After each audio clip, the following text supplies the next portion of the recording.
انا ايفون يوزر، طول عمري بستخدم موبايلات ابل. كل مره بجيب فيها موبايل اندرويد الكاميرا تبقى وحشه، الموبايل بيهنج كتير. وللعلم انا عمري ما جبت موبايل اندرويد فلاج شيب، انا دايما بجيب الموبايلات اللي هي ايه على قد سعر البني ادمين العاديين. بس بما ان ده اول مره اعمل فيها فيديو اجرب فيه موبايل، فانا قلت اجرب موبايل اوبو الجديد اللي هو الرينو 16 برو. هم الصراحه بعتوا لي الموبايل وبعتوا لي اوبو بابل وبعتوا لي السماعه الجديده بتاعت اوبو اللي اسمها انكو كليب 2 علشان اجرب التجربه كامله ونشوف مع بعض انطباعي كاول مره استخدم موبايل اندرويد بجد نضيف. فاول حاجه عملتها هي اللي انا طلعت الموبايل من الكرتونه بتاعته، ولقيت جاي معايا شاحن 80 واط يو اس بي تايب اي لتايب سي، والموبايل كمان بيشحن بسرعه جدا، يعني هو ممكن يشحن 50% في نص ساعه. بس اهم حاجه واول حاجه اخدت بالي منها اول لما مسكت الموبايل ان ماسكه الموبايل ده بجد بريميوم جدا. حواف من الالومنيوم وظهر من الازاز، والشاشه الحواف بتاعتها كلها قد بعض. وكمان حجم الموبايل كان اهم حاجه في المسكه. حجم الموبايل ده 6.3 انش، فبتقدر تستخدمه بايد واحده، مش موبايل صغير وفي نفس الوقت مش موبايل كبير، لان انا عامه كاحمد ما بحبش امسك الموبايلات الكبيره. فالحجم ده بجد ممتاز جدا جدا جدا في المسكه، وتقريبا دي اول مره اشوف المسكه دي في موبايل اندرويد. والموبايل ده مقاوم ضد الميه والاتربه بمعيار اي بي 69K، وبرضه مقاوم ضد الصدمات. يا دين امي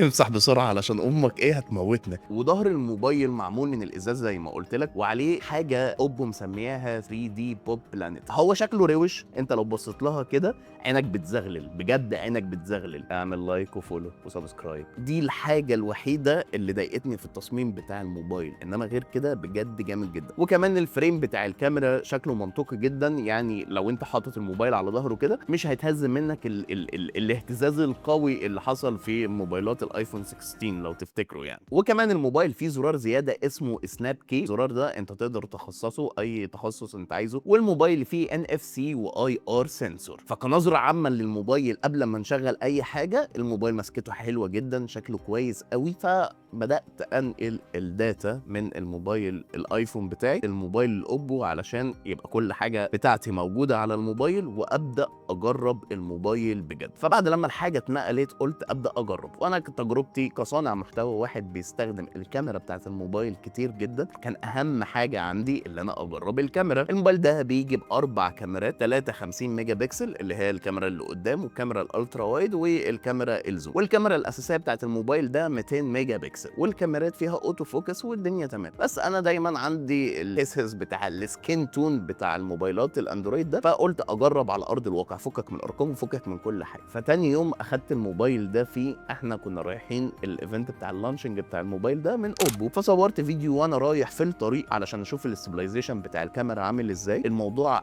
جميل جدا، والكاميرا الوانها تحفه في الفيديو، والدنيا تمام. يعني انا لا الموبايل بيتهز معايا ولا اي حاجه من الكلام ده. والفيديو كفيديو هو الصراحه جامد جدا، ما حسيتش باي فرق ما بينه وما بين الموبايل بتاعي. وصلت المكان وبدات اجرب الكاميرا بتاعت الموبايل على الطبيعه، اللي هو اشوف مثلا لو صورت الفريم ده هيبقى عامل ازاي، الكادر ده هيبقى عامل ازاي. بجد مفيش حاجه خيشت معايا، والاي اي انهانس بتاع الموبايل ظبط معايا الدنيا. وحتى جربنا نصور صور يكون ظهرنا الشمس زي ما انتم ما شايفين، الصوره شكلها حلو جدا، الشاربنس مظبوطه، السكين تون مظبوطه جدا، الصوره بجد حلوه. وكمان صورنا سيلفي بالعدسه الواسعه، تقريبا دي اول مره اوبو تحط كاميرا الترا وايد تكون سيلفي، فبجد بتبقى واخده حجمك كله. فالموضوع بجد كان لطيف جدا. بس مش ده القصه خالص، الفلاتر يا معلم. في فلتر في الموبايل ده بجد بيودي الصوره في حته تانية، والفلتر ده هو السيرينيتي. الفلتر بيخلي شكل الصوره بجد سينماتيك لابعد الحدود. انت مخرج دلوقتي، انت مش واحد بيصور صوره عاديه، انت مخرج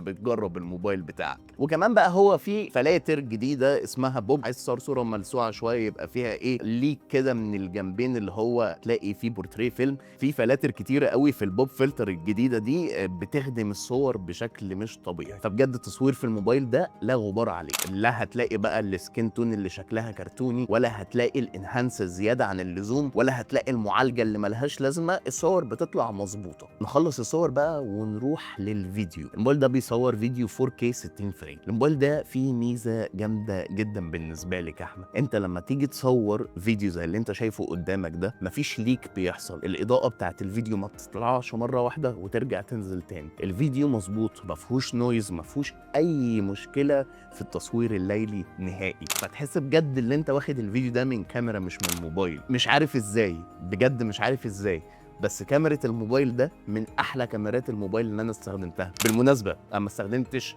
الفلاج شيب بتاع الموبايلات دي، اول مره اجرب معاكم موبايل، فاستحملوني معلش، انا بكلمكم عن تجربتي وعن اللي انا مريت بيه بجد. ففيديو الموبايل حلو جدا، والكاميرا بتاعت الموبايل حلوه جدا، ينفعك لو انت صانع محتوى، ينفعك لو انت واحد بتحب تصور ريلز كتير وتنزلها على طول. سيبك من اضاءه الاستوديو كده، لو انت بتحب يعني تعمل فلوجات او حاجه زي كده هتتبسط جدا. كاميرا الالترا وايد اللي في الظهر جميله، فرونت كامل الترا وايد برده جميله جدا. فندي صراحه للكاميرا 10 من 10، يعني الكاميرا لا غبار عليها. طب انت بقى في الشارع دلوقتي مفيش حد معاك يصورك وعايز تصور، وفي نفس الوقت عايز تصور بالكاميرا الخلفيه علشان تاخد اعلى كواليتي، هنا بقى يجي دور الشيء ده هو الاوبو بابل. دي شاشه اكسترنال بتعمل لها كونكت بالبلوتوث، تقدر تحط عليها GIS براحتك، وكمان الاهم من ده ان هي بتفتح الكاميرا. يعني انت هتحط الموبايل في الكادر اللي انت عايزه من غير ما تبقى شاغل بالك بقى انت كل شويه تروح تبص وترجع وتبص وترجع. كل حاجه هتعملها من الاوبو بابل، اللي هتكون يا اما في ايدك يا اما انت معلقها يا اما لازقها في ظهر الموبايل. فده الصراحه منتج كويس قوي، وكمان بيشتغل مع اي موبايلات، مش لازم موبايل اوبو علشان يشتغل عليه. وكمان في ماك سيف، فانت تقدر تلزقه على ظهر اي موبايل فيه ماك سيف، بس للاسف الموبايل ده ما فيهوش ماجنتيك في الظهر، فانت لو جبت له اي كفر فيه ماك سيف هيلزق عليه عادي جدا.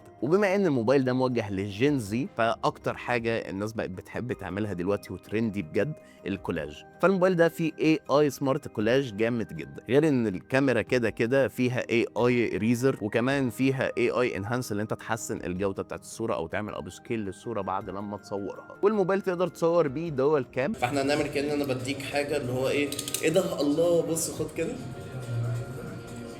بص مجنونه صح؟ كده احنا خلصنا اهم حاجه في الموبايل بالنسبه لي هي الكاميرا. نتكلم بقى على السبيكس بتاعت الموبايل. الموبايل ده بيجي ببروسيسور دايمنسيتي 8550 سوبر، بروسيسور 8 كور، وبطاريه الموبايل ده 6700 ملي امبير. وبالمناسبه بطاريه الموبايل ده بالنسبه لي انا قعدت معايا وقت كتير جدا، انا شحنته في يومين مره، اللي هو تاني يوم بالليل انا حطيت الموبايل في الشحن. والنسخه اللي معايا دي جايه بالستورج 512 ورام 12 جيجا. وكده السوفت وير بتاع اوبو اللي هو كولر OS 16 ده اقرب حاجه ممكن تلاقيها للسوفت وير بتاع ابل اللي هو iOS. تقدر تكستم كل حاجه في الويدجتس بتاعت الموبايل، تقدر تكستم اي حاجه في الوول بيبر، في الهوم سكرين، في النوتيفيكيشن سنتر او في الكنترول سنتر. تقدر تعمل اي حاجه حرفيا في الموبايل وتخلي الموبايل ده موبايلك شبهك. يعني انت شوف انت بتحب الشكل الحاجه عندك يبقى عامل ازاي، تقدر تعملها عادي جدا. والشاشه بتاعت الموبايل ده فول HD بلس 144 هرتز. اي نعم السوفت وير 120 هرتز، وتقريبا معظم الالعاب بتشتغل 120 هرتز، في حاجات معينه بس هي اللي بتشتغل 144 هرتز. بس هو 144 هرتز علشان لو في المستقبل هيبقى في لعبه بتشتغل على 144 هرتز ولا حاجه، يبقى معاك الهاردوير اللي يشغل اللعبه 144 هرتز. وشاشه الموبايل ده عليها طبقه حمايه من جوريلا جلاس علشان تحمي الموبايل من الصدمات وكمان من الخدوش. والسطوع بتاع الشاشه ده بيوصل لحد 3500 نتس، بس ده تحت ظروف معينه جدا جدا جدا، ممكن بكسل ولا بكسلتين هي اللي تبقى 3500 نتس، بس الفعلي 1700 نتس. و1700 نتس ده تحت اضاءه الشمس يوزابل جدا. والموبايل فيه اوبتيكال فينجر برينت تحت الشاشه سريعه جدا وريسبونسيف جدا، يعني انت بس اول لما تلمس بصبعك كده الموبايل بيفتح عادي جدا. وغير كده برضو الموبايل فيه خاصيه الاولويز اون ديسبلاي. وكمان من السيتنج بتاعت الموبايل تقدر تغير الوان الشاشه، انا بخليها فيفيد دايما علشان ناخد اكتر الوان مشبعه. وكمان الشاشه فيها ادابتيف تون علشان تغير الوايت بالانس بتاع الشاشه على حسب الفيديو اللي انت بتتفرج عليه. والموبايل بيجي بسبيكر ستيريو صوته ممتاز جدا وبيعلى لحد 200%. انا ما حسيتش بالفرق الرهيب ما بين 100% ل 200% صراحه.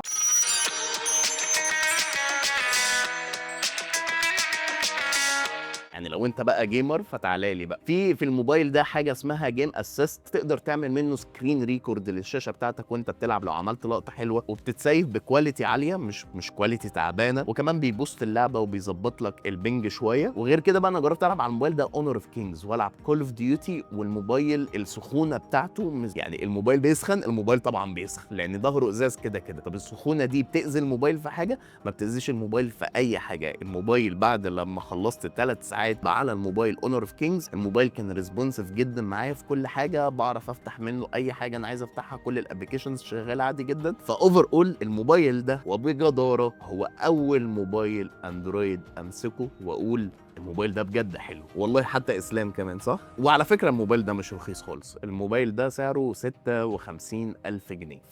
انا انا ماليش علاقه بالتسعير وماليش علاقه بسعر الموبايل، انا بجرب الموبايل وبديكوا رايي فيه. الموبايل ده لمين؟ الموبايل ده لاي كونتنت كريتور، بجد لاي كونتنت كريتور بيصور في الشارع على طول، بيحب يصور بفلاتر معينه او بفلاتر مختلفه، او يصور شوتس صايعه جدا. الموبايل ده بجد هيساعدك وبجد هيفيدك، لان هو سريع جدا وريسبونسيف جدا، وكمان الكاميرات بتاعته بجد حلوه، والاي اي داخل فيه في كل حاجه، فمسهل لك الدنيا كلها. anyways يعني احنا كده خلصنا الفيديو بتاع النهارده. ما تنساش تقول لي رايك في التعليقات، وما تنساش تعمل سبسكرايب وتعمل لايك وتشوف الحلقات اللي فاتت وتشوف الحلقات اللي جايه وكل حاجه من الكلام ده. انا احمد عارف ودي القناه بتاعتكم، اشوفك الفيديو اللي جاي.